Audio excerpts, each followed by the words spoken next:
Hey, what's up? Jigxor here. Google Authenticator is a handy tool that generates unique, temporary codes for your online accounts. This adds an extra layer of security by ensuring that only you with your phone can access your accounts, even if someone else knows your password. In this video, I will walk you through the step-by-step process of setting up Google Authenticator for all the applications you want to secure. Let's go. First things first, download the Google Authenticator app to your device. iPhone users can find it on the App Store, while Android users can get it on the Google Play Store. Make sure your device has the latest operating system installed to ensure everything runs smoothly. Also note that Google Authenticator only works with platforms that specifically support this two-step verification method.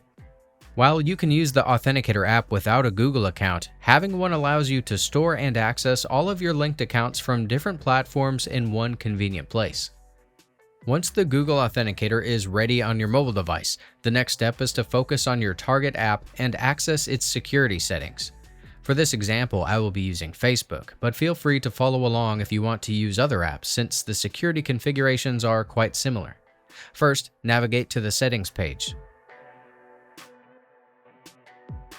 Locate the security configuration to access the two-factor authentication setup and confirm you want to use it for your account.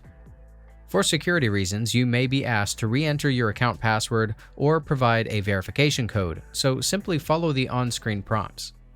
Upon verification, you should receive a QR code or setup key that you must scan to confirm the connection.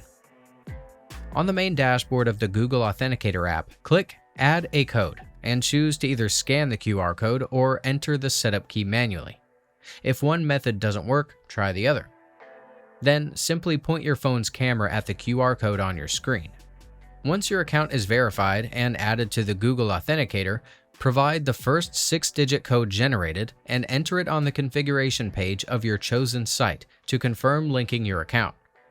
Now, every time you sign into your account from a new or unfamiliar device, you will be asked to provide the code from the Authenticator app after entering your username and password.